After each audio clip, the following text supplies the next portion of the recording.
Maraknya aksi premanisme yang dilakukan oleh debt collector kembali marak seiring dengan kasus yang menimpa seorang selebgram berujung pembetakan kepada polisi oleh sang penagih. OJK menegaskan bahwa perusahaan pembiayaan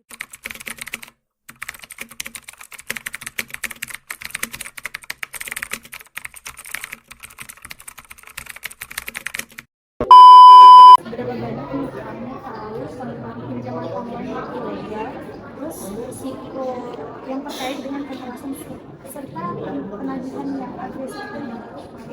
Kalau dari saya sih, kalau dengar dari isu tentang pinjaman online ilegal itu sering banget ya, kayak saya dengar tuh dari berita-berita seperti itu. Tapi kalau dari yang kayak saya dengar secara langsung, secara nyata di mata saya tuh kayak nggak ada sih, selalu dengar-dengarnya dari berita-berita gitu aja sih.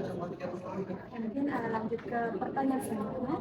Jadi, apakah ada langkah-langkah yang bisa diambil oleh masyarakat untuk menghindari menjadi korban praktik pemerasan dalam pinjaman online? Kalau menurut saya, apa ya, kalau dari masyarakat mungkin lebih hati-hati dan waspada aja tentang kayak isu-isu pinjaman online. Jadi kayak kalau mau pinjam atau investasi itu ke badan-badan yang terpercaya, kayak misalnya bank atau badan dan jangan, kayak harus hati-hati aja sih, kayak informasi dari media-media online gitu, kayak tawaran-tawaran itu jangan terlalu terpercaya. Jadi kita harus sering-sering informasi, jangan percaya sama orang, karena zaman sekarang itu hoax itu mudah tersebar, mudah. Selanjutnya itu, apa tanggapan kamu terhadap praktik pemerasan yang dilakukan oleh beberapa pinjol dengan menetapkan suku bunga yang jauh melebihi dari kesepakatan awalnya? Kalau dari tanggapan dari saya, kalau pinjaman online itu ya pasti kayak mungkin saya yang baru, kayak dari bisnisnya mereka pasti bakal kayak ada uang kan, karena kan kayak keuntungan dari pihak pinjaman itu kan pasti membutuhkan keuntungan, jadi ada kayak harga administrasi dari jadi ya, kalau tanggapan saya pasti ada negatif dan positifnya. Kalau negatifnya itu lebih banyak, soalnya kan orang jadi merugikan para investor yang pinjam kan. Kemudian bagaimana dampak dari suku bunga yang terlalu tinggi kepada nasabah terutama mereka yang sulit untuk melunasi pinjaman-pinjaman? Dari saya, kalau dari nasabah dulu ya kayak apa ya, yang merasa dirugikan aja, kasihan mereka nggak bisa bayar gitu. Pertanyaan terakhir, jadi apa langkah-langkah yang bisa diambil oleh pemerintah atau lembaga terkait untuk melindungi konsumen dari praktik pemerasan dalam pinjaman online yang berlebihan? Pemerintah itu kalau kurang pemerintah itu, kalau setahu saya itu pemerintah lebih membuat sebuah aturan atau regulasi untuk menegaskan tentang aturan pinjaman uang. Jadi kayak di bank mungkin ada beberapa peran dalam OJK atau badan-badan Apakah ada langkah-langkah yang bisa diambil oleh masyarakat untuk menghindari menjadi korban praktik pemerasan oleh pinjol? Lalu yang keempat, bagaimana dampak dari suku bunga yang terlalu tinggi terhadap nasabah, terutama bagi mereka yang sulit melunasi pinjaman?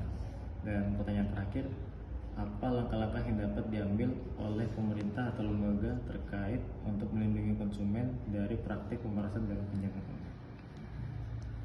Yang pertama itu ya, langkah-langkahnya menghindari menjadi korban praktik pemerasan pinjaman online. Oke, pertama langkah-langkahnya itu adalah edukasi. Jadi pokoknya para korban ini sebelum dinyatakan menjadi korban, kan itu orang biasa ya. Jadi ini harus mempelajari dulu lah pinjol itu bagaimana mekanisme pinjol, kelebihan kekurangannya apa, itu harus diketahui dulu, itu yang paling penting. Dan itu juga sama seperti jawabannya tadi, penting atau tidak untuk melakukan pinjaman. Kemudian yang kedua, dampak dari suku bunga. Nah, dampak dari suku bunga ini yang pasti adalah korban pasti sulit untuk melunasi pinjaman karena suku bunganya terlalu tinggi kan. Sedangkan yang dia pinjam itu nggak seberapa gitu lah. Dan dampak yang lainnya adalah ini akhirnya orang-orang yang menjadi nomor penjamin dari pinjol ini itu orang-orang itu juga diteror. Bahkan jika orang itu bekerja di suatu instansi bisa juga instansinya yang diteror seperti itu. Kemudian yang ketiga itu langkah-langkah yang harus diambil oleh pemerintah untuk melindungi konsumen. Nah, sebenarnya untuk melindungi konsumen, pemerintah itu sudah memiliki kebijakan Undang-Undang Perlindungan Konsumen. Nah, jadi sebenarnya pemerintah itu sudah memiliki kebijakan. Jadi balik lagi terkait pinjaman online ini kita harus tahu pinjaman online seperti apa dan kita harus bisa mengukur apakah pinjaman ini diperlukan atau tidak. Bapak tahu tentang pinjaman online ilegal sama resiko yang bisa terkait dengan pemerasan serta penagihan secara agresif. Jadi memang beberapa pinjaman online atau pinjol itu ada yang legal, artinya terdaftar dan diawasi oleh otoritas jasa keuangan, atau jika memang beberapa ada yang ilegal, artinya tidak terdata dan tidak terdaftar. Dan umumnya yang melakukan penagihan secara agresif kemudian melakukan doxing itu adalah yang ilegal ya. Terus ada nggak sih Pak langkah-langkah yang bisa diambil sama masyarakat untuk menghindari menjadi korban praktik pemerasan di pinjol itu? Pertama, kalau bisa tidak usah melakukan pinjaman secara online, artinya ya menjalani kehidupan dengan sewajarnya saja apa adanya. Akan tetapi jika ternyata suatu ketika itu terpaksa melakukan pinjaman secara online, maka harus dipilih-pilih terlebih dahulu, melakukan survei dan sebagainya, sehingga yang dipilih adalah pinjol yang betul-betul diawasi oleh otoritas jasa keuangan. Kemudian ini Pak, ada sih tanggapan dari Bapak terhadap praktik pemerasan ini Pak? Yang beberapa pinjol ini menetapkan suku bunga yang jauh lebih kesepakatan di awal tadi. Nah, sebenarnya kalau sudah terjadi seperti itu artinya itu sudah bukan prestasi ya. Nah, beberapa saya pernah dengar kalau untuk mengatasi hal seperti itu sebenarnya kalau ketika pinjolnya itu adalah ilegal, maka kesepakatannya menjadi batal. Jadi yang terjadi adalah dikembalikan uangnya, tapi tidak dibayar bunganya.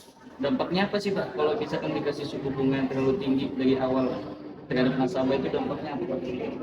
Suku bunga yang tinggi itu kan suku bunganya beranak pinak ya. Jadi sudah berbunga, bunganya berbunga lagi karena mungkin adanya keterlambatan dan sebagainya. Nah, dengan begitu itu kan menjadi jerat bagi masyarakat yang terdampak. Dia semakin lambat itu akan semakin sulit untuk dikembalikan karena uang bunga yang harus dibayarkan akan selalu bertambah.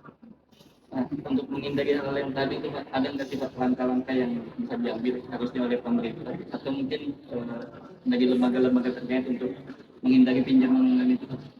Kalau masyarakat tentu yang harus lebih selektif ya memilih pinjol seperti yang kita sampaikan tadi yang sudah diawasi. Nah, fungsi pengawasan ini kan ada pada pemerintah, perpanjangan tangannya dalam lewat OJK atau otoritas jasa keuangan itu harus lebih ketat, dan sebisa mungkin nanti pinjol-pinjol yang tidak melakukan aktivitas secara benar, artinya melakukan penagihan dengan cara-cara yang tidak patut, mestinya dilakukan sanksi sehingga tidak berlarut-larut dan tidak menjadi kebiasaan seperti itu. Oke, mungkin itu aja sih Pak untuk pertanyaan-pertanyaan wawancara. Buat teman-teman juga jangan sampai ada pinjol apa tadi yang kita bahas, semoga tidak terlibat di kalian ya. Itu aja Pak. Terima kasih Pak.